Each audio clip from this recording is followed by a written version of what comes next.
जय हिंद प्यारे दोस्तों। तो स्टडीज मोनो में एक बार फिर से आपको लोग का स्वागत है। तो यह मेरा पीआईक्यू चल रहा है, मेरा डेली का पीआईक्यू चल रहा है और इसमें प्रीवियस क्वेश्चन जो मेरा टॉपिक वाइज प्रीवियस क्वेश्चन चल रहा है। अभी मैं केमिस्ट्री का करवा रहा हूँ प्रीवियस क्वेश्चन और इसके बाद मैं फिजिक्स का लेके आऊँगा, फिर बायोलॉजी का। और अभी भी आप लोग तैयारी करने के लिए नहीं मिले हैं तो रेलवे का, तो एक बार फिर से जोर लगा दीजिए का एग्ज़ाम इस बार रेलवे का काफ़ी आने वाला है वैकेंसी। अभी जो दिया मेरा एएलपी का दिया है, टेक्नीशियन का दिया है, इसके बाद एनटीपीसी का आने वाला है, फिर आगे ग्रुप डी का आएगा। तो इसी तरह से वैकेंसी जो भरमार आएगा रेलवे का। और रेलवे के लिए साइंस काफ़ी मायने रखता है। तो रेलवे में एग्ज़ाम में यदि आपको रिजल्ट बनाना है तो आपको साइंस का बनाना ही पड़ेगा, आपको साइंस को बोल्ट करना ही पड़ेगा। तो मैं इसी के साथ मैं आज का सेशन को स्टार्ट कर रहा हूँ। तो इससे पहले मैं कई वीडियो अपलोड कर चुका हूँ अपने प्लेलिस्ट में। अभी तक आप लोग नहीं देखे हैं तो एक बार जाइए प्लेलिस्ट में और प्लेलिस्ट में देखिए जितना भी साइंस केमिस्ट्री लिखा होगा प्लेलिस्ट में, और केमिस्ट्री वाला टॉपिक में जाइए, उसमें टॉपिक वाइज सबका क्या हुआ है। अभी तक मैं 3-4 टॉपिक करवा चुका हूँ। और आज का मेरा टॉपिक जो मेरा अधातु और अधातु ऑक्साइड एवं उसके अनुप्रयोग हैं। तो यही टॉपिक मेरा अभी चल रहा है वर्तमान में। यह टॉपिक का मैं 63 क्वेश्चन करवा चुका हूँ और आज जो मेरा स्टार्ट होगा 64 नंबर क्वेश्चन से मेरा स्टार्ट होगा और 25-25 का चल रहा है। और अभी तक आप चैनल को सब्सक्राइब नहीं किए हैं तो पहले सब्सक्राइब कीजिए, उसके बाद यह वीडियो देखिए, उसके बाद प्ले लिस्ट में जाइए और जाके पुराना वीडियो भी आप लोग देख लीजिए ताकि रेलवे की तैयारी करने में आपको काफ़ी मदद में कहीं दिक्कत ना हो। ठीक है, कहीं दिक्कत ना हो। तो इसी के साथ मैं सेशन को स्टार्ट करता हूं। तो देखिए पहला नंबर क्वेश्चन क्या है, निम्नलिखित में से कौन एक परमाणु है।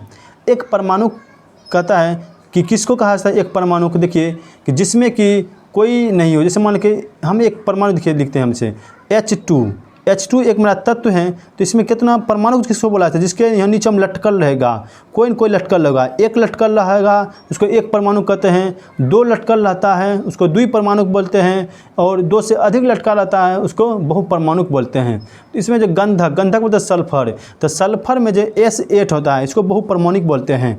ऑक्सीजन जो मेरा देखिए दूसरा ऑप्शन मेरा आर्गन एक परमाणु है, जबकि हाइड्रोजन में द्विपरमाणु है, H2 होता है। और ऑक्सीजन का जो होता है O2 होता है। O2 में देखिए कितना 2 लटका हुआ है, मतलब 2 लिखा है तो 2 मतलब द्विपरमाणु है। तो ऑप्शन नंबर बी इसका राइट आंसर हो जाएगा आर्गन। नेक्स्ट क्वेश्चन देखिए, फास्फोरस की परमाणुकता क्या होती है। फास्फोरस होता है P4। तो P4 मतलब होता है 4, इसका फास्फोरस का परमाणुकता हो गया। नेक्स्ट क्वेश्चन देखिए, किन तत्वों के बाह्यतम कोश में 7 संयोजक इलेक्ट्रॉन पाए जाते हैं। तो 7 संयोजक इलेक्ट्रॉन जो मेरा पाया जाता है वह हेलोजन ग्रुप में पाया जाता है। हेलोजन ग्रुप मेरा 17वां समूह को हेलोजन ग्रुप कहा जाता है। और हेलोजन ग्रुप में जो मेरा समूह आता है, तत्व जो आता है, देखिए कौन कौन सा होता है मैं इसी जगह बताता हूँ। फ्लोरीन याद रखिएगा, क्लोरीन, ब्रोमीन, आयोडीन और एटी, अर्थात यहाँ पर स्टेंटाइन। तो fluorine, chlorine, bromine, iodine, eighty, इसको याद रखिएगा, ये मेरा हेलोजन ग्रुप में आता है। और हेलोजन ग्रुप मेरा 17वां समूह में आता है। तो कहता है कि 17वें समूह के बाह्यतम कक्षा में 7 संयोजक इलेक्ट्रॉन पाए जाते हैं। तो ऑप्शन नंबर ए इसका राइट आंसर हो गया। उम्मीद करता हूँ आप लोग समझ गए होंगे। नेक्स्ट क्वेश्चन देखिए क्या कर रहा है, विद्युत बल्ब में आमतौर पर रासायनिक रूप से निष्क्रिय गैस जैसे गैस भर दी जाती हैं। तो विद्युत बल्ब में जो निष्क्रिय गैस भरा जाता है नाइट्रोजन भर दी जाती हैं, क्योंकि नाइट्रोजन जो किसी से रिएक्शन नहीं के बराबर करता है। और नाइट्रोजन का उपयोग हम जो करते हैं तो इस एक और याद रखिएगा, नाइट्रोजन का उपयोग कहाँ करते हैं, वो चिप्स बनाने वाले थैली में करते हैं। जो हम चिप्स सब जो खाते हैं, कुरकुरे खाते हैं, चाहे कुछ भी खाते हैं, कुरकुरे हुआ, मुरमुरे हुआ, जो भी है, चाहे टेढ़े मेढ़े हुआ, जो भी आप लोग खाते हैं, तो उसमें उस चिप्स की थैली में नाइट्रोजन गैस ही भर दी जाती है। तो यह भी क्वेश्चन एग्जाम में पूछा हुआ है। तो आप इस क्वेश्चन को भी याद कर लीजिएगा, नाइट्रोजन का उपयोग कहाँ कहाँ होता है। और भी उपयोग होता है तो आगे क्वेश्चन आएगा, मैं आगे इसका डिस्कस करते चल जाऊँगा। नेक्स्ट क्वेश्चन देखिए क्या है, इनमें से कौन सी गैस अजनबी गैस कहलाती हैं। तो अजनबी गैस जो मेरा कहलाता है वह जेनॉन को कहते हैं अजनबी गैस। और जेनॉन का संकेत पूछेगा तो याद रखिएगा XE मेरा इसका संकेत होता है। तो यहाँ से 2 क्वेश्चन इससे निकल गया कि संकेत क्या होता है और अजनबी गैस कौन सा है। और पूछेगा किस समूह में आता है, तो ये मेरा 18वें समूह में आता है। और 18वें समूह में जो 18वें समूह को ही बोला था शून्य समूह, अक्रिय गैस समूह और निष्क्रिय समूह, या निष्क्रिय गैस सब इसी में आता है। तो ऑप्शन नंबर ए इसका राइट आंसर हो गया। नेक्स्ट क्वेश्चन देखिए, निम्नलिखित में से कौन एक क्षारीय एल्केलाइन नहीं है। तो क्षारीय एल्केलाइन नहीं है तो ऑप्शन नंबर डी इसका सल्फर। जितना भी धातु हैं तो धातु प्रायः धातु का ऑक्साइड क्षारीय प्रकृति में पाए जाते हैं, जबकि सल्फर जो मेरा है वह धातु आते हैं, इसी कारण ये क्षारीय प्रकृति में नहीं आएंगे, इसीलिए इसका ऑप्शन नंबर डी हो गया। उम्मीद करते हैं आप लोग समझ गए होंगे। नेक्स्ट क्वेश्चन देखिए क्या है, निम्नलिखित में से कौन सी गैस हास्य गैस के रूप में लोकप्रिय है।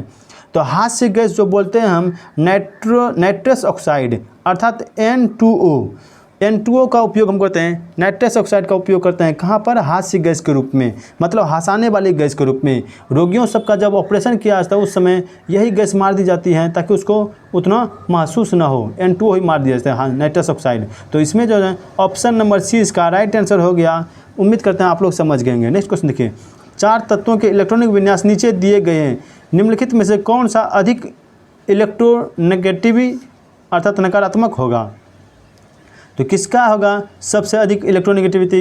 देखिए जिसका बाह्यतम कक्षा में जितना इलेक्ट्रॉन ज़्यादा रहेगा वह सबसे ज़्यादा नेगेटिविटी दर्शाएगा अर्थात नकारात्मक दिखाएगा। इसके बाह्यतम कक्षा में देखे थे 2, 8, 5 हैं, इसके देखे थे 2, 8, 3 यहाँ पर लिखा है, 2, 8, 7 और 2, 8, 6। तो आप लोग याद करें जिसके बाह्यतम कक्षा में सबसे ज़्यादा इलेक्ट्रॉन रहेगा वही सबसे ज़्यादा नकारात्मक दिखाएगा। तो इसके बाह्यतम कक्षा में कितना इलेक्ट्रॉन है, 7 इलेक्ट्रॉन है। तो क्लोरीन सबसे अधिक इलेक्ट्रोनेगेटिविटी का दर्शाता है। ऑप्शन नंबर सी इसका राइट आंसर हो गया। नेक्स्ट क्वेश्चन देखिए, तो वह पहला तत्व कौन सा है जिसकी रासायनिक खोज हेनिंग ब्राउन द्वारा की गई थी। तो हेनिंग ब्राउन जो खोजा था वह फास्फोरस के बारे में खोजा था, तो फास्फोरस का राइट आंसर हो जाएगा।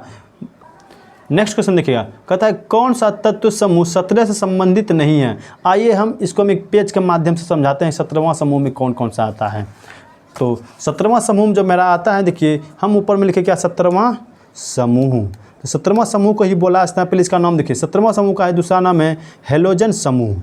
तो हेलोजन ग्रुप इसी को बोला जाता है, हेलोजन ग्रुप 17वां समूह के। इसके बाह्यतम कक्षा में जो इलेक्ट्रॉन रहता है, इसके सबके बाह्यतम कक्षा में इलेक्ट्रॉन के बाह्यतम कक्षा में 7 इलेक्ट्रॉन पाए जाते हैं इसके हेलोजन ग्रुप के। ठीक है, तो देखिए इसमें कौन कौन सा तत्व आते हैं इसको याद रखिएगा, फ्लोरीन, क्लोरीन, ब्रोमीन, आयोडीन और एटी अर्थात स्टेंटाइन। तो fluorine, chlorine, bromine, iodine, eighty. अभी क्लोरीन के बारे में चर्चा किए थे, क्लोरीन की नेगेटिविटी सबसे अधिक होती है अर्थात नकारात्मक सबसे अधिक होते हैं, और धनात्मक पूछेगा तो फ्लोरीन के बारे में याद रखिएगा, फ्लोरीन की धनात्मकता सबसे अधिक होती है। तो यह था मेरा हेलोजन ग्रुप। अब देखिए fluorine, chlorine, bromine, iodine, eighty, इसमें कौन सा तत्व नहीं है। और क्वेश्चन क्या पूछ रहा है देखिए पहले 1 मिनट। तो क्वेश्चन मेरा पूछ रहा है कि कौन सा तत्व समूह 17 संबंधित नहीं है। तो जो नाम बोले थे उसको देख लीजिए, फ्लोरीन था, क्लोरीन भी था, ब्रोमीन भी था, तो आर्गन उसमें नहीं था। आर्गन मेरा आता है 18वां समूह में, तो यह भी याद रखेगा 18वां समूह कौन सा आता है, आर्गन। नेक्स्ट क्वेश्चन देखिए, और धातुओं का व्यापक उपयोग में डैश होता है। और धातुओं का व्यापक उपयोग में क्या होता है, और धातुओं के व्यापक उपयोग में खाद होता है। तो ऑप्शन नंबर 20 का राइट आंसर हो गया। नेक्स्ट क्वेश्चन देखिए, डैश परमाणु संख्या वाला एक तत्व एक क्षारीय ऑक्साइड उत्पन्न करता है। तो क्षारीय ऑक्साइड जो बनाता है मेरा, सभी धातुएं क्षारीय ऑक्साइड होते हैं। तो धातु जो है मेरा वह क्षारीय ऑक्साइड होता है। तो क्षारीय ऑक्साइड देखिए कैल्शियम जैसे हो गया, कैल्शियम का परमाणु संख्या कितना होता है 20। तो यहाँ पर कैल्शियम हो गया। 17 देखिए क्लोरीन है, तो क्लोरीन मेरा वो धातु है। 7 देखिए नाइट्रोजन है, नाइट्रोजन मेरा वो धातु है। सी कार्बन, कार्बन मेरा वो धातु है। तो एकमात्र धातु इसमें कौन है, सी 20 जो है, 20 मेरा धातु के बारे में दर्शाता है। ठीक है, नेक्स्ट क्वेश्चन देखिए क्या, अमोनिया का व्यावसायिक निर्माण किस प्रक्रिया से होता है। तो अमोनिया का व्यावसायिक निर्माण जो मेरा होता है हाइबर विधि से। ऑप्शन नंबर डी इसका राइट आंसर। नेक्स्ट क्वेश्चन देखिए, हीलियम और आर्गन में क्या समानता है। तो हीलियम और आर्गन में क्या समानता है, तो दोनों के बाह्यतम कक्षा में कोष पूर्णतः भरा हुआ रहता है। यह मेरा 18वां समूह का वर्ग है, और 18वां समूह में सभी तत्वों के बाह्यतम कक्षा पूर्णतः भरा हुआ रहता है। तो हीलियम आर्गन उसी समूह में आता है, इसलिए ऑप्शन नंबर डी इसका राइट आंसर हो गया। नेक्स्ट क्वेश्चन देखिए, दुर्लभ गैसें सामान्यतः रासायनिक रूप से अक्रिय होती हैं, क्यों। तो क्यों होता है, क्योंकि इसका इलेक्ट्रॉनिक विन्यास स्थिर रहता है, इसका बाह्यतम कोष पूर्णतः भरा हुआ रहता है, इसी कारण दुर्लभ गैसें पूर्णतः स्थिर रहते हैं। और दुर्लभ गैसें पूछ ले या कभी पूछ लेता है निष्क्रिय गैसें क्यों स्थिर रहती हैं, या और कुछ पूछ लेता है 18वां समूह में क्यों स्थिर रहता है, तो इसी कारण इसका आंसर सबका एक ही हो जाएगा। ठीक है, नेक्स्ट क्वेश्चन देखिए, NO2 का ध्रुव फ्यूम से रंग डैश होता है। NO2 का जो रंग मेरा होता है वो भूरा कलर का होता है।